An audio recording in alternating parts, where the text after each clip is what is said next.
Hello to everybody. I am delighted to introduce our new president of the IPA, Dr. Stefano Polonini. Thank you.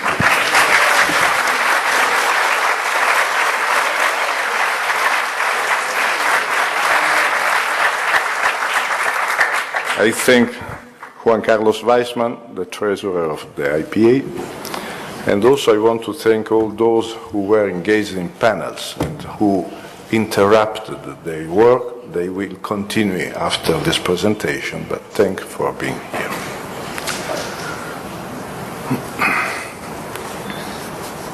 Dear colleagues, I imagine there is a certain curiosity about who we are, we the new administration, and what our plans are for the future of the IPA.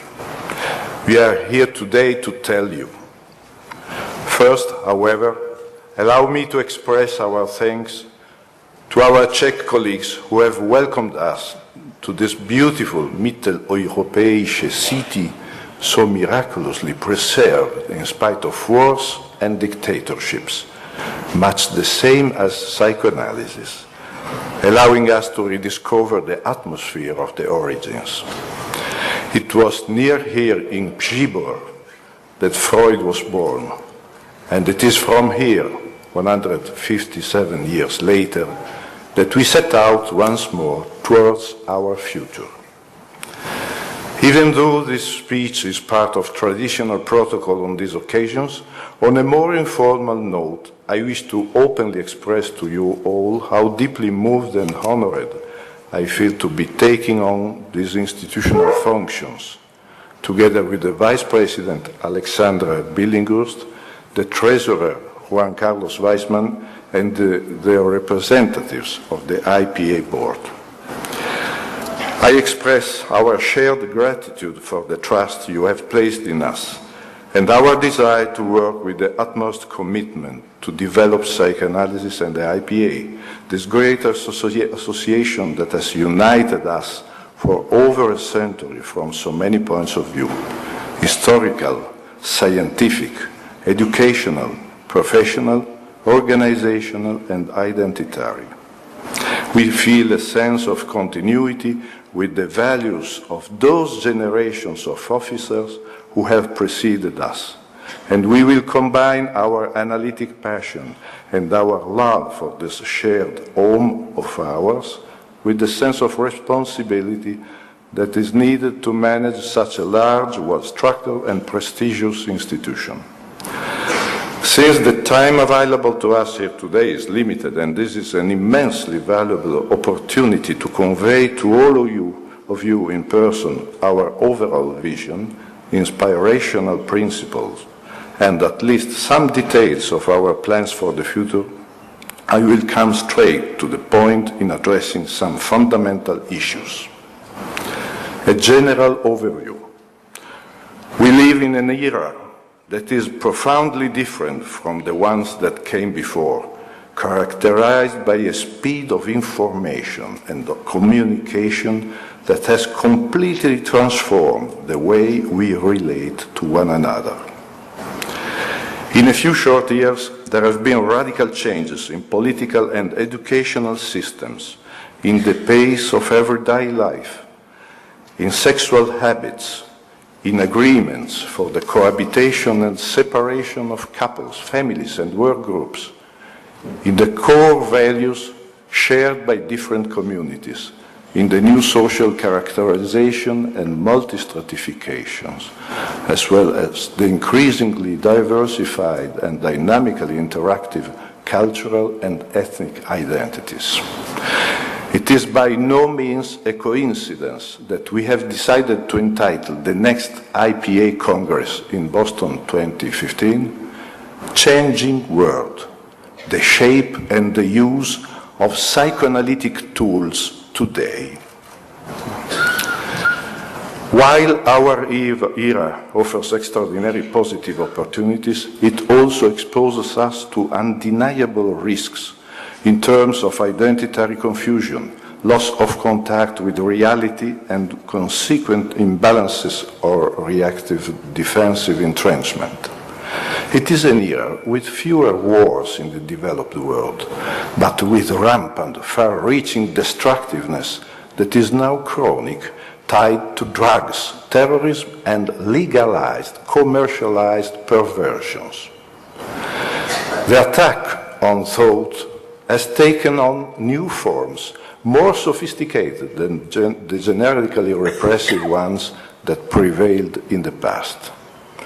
The balance of power between the superego and the other agencies, on both a social and intrapsychic level, appears to encounter new imbalances, different to those explored at the beginning of psychoanalysis.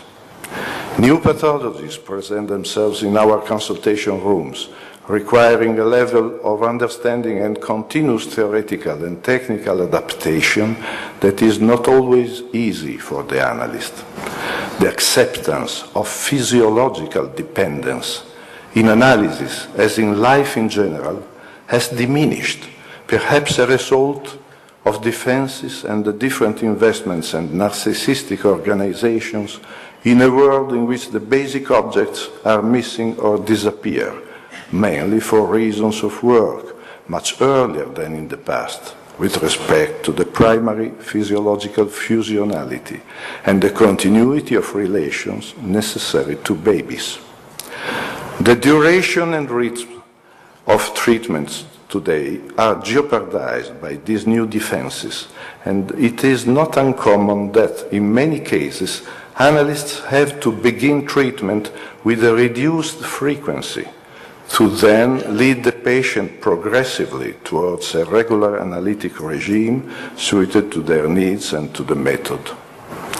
The experiences of omnipotence fostered by the virtual sphere and the ease of remote communication open up new possibilities, but they also raise new methodological interrogatives for psychoanalysts who are faced with a request for treatment over the phone or Skype, the credibility and limitations of which are now the subject of heated theoretical clinical debate. Recognition of the validity of psychoanalysis is challenged in the ministerial decisions of many countries.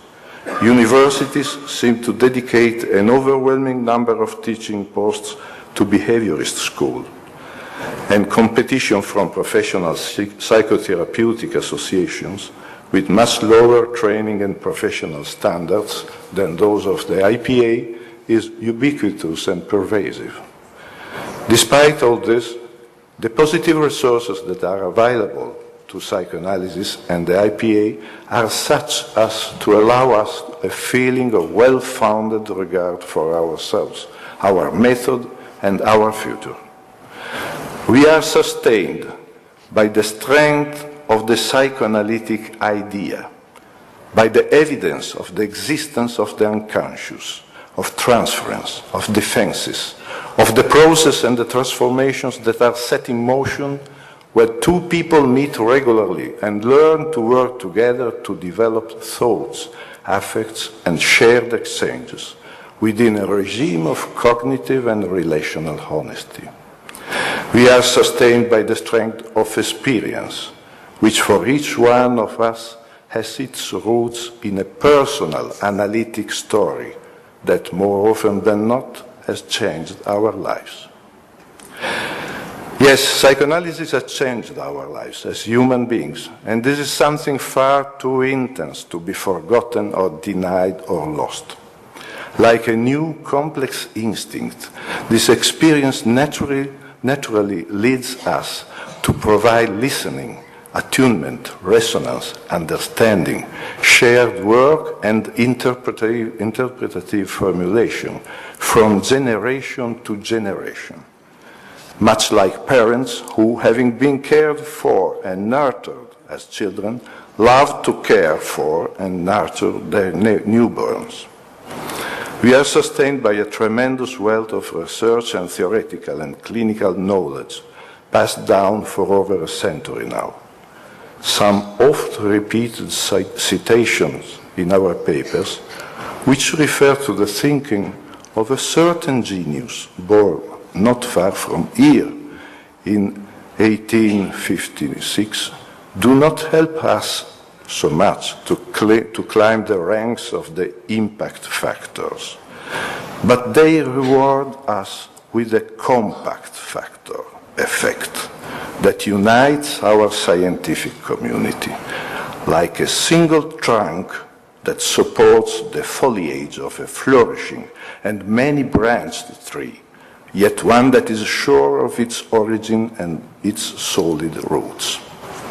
We are sustained by the international nature of our organization, one that is unique in ensuring extraordinary opportunities in terms of contacts, debate, and continuous collaboration for analysts across all the continents. And here I want to temporarily stop because I would ask Alexandra to intervene with her intervention, and then I will come back to you. Please. Thank you.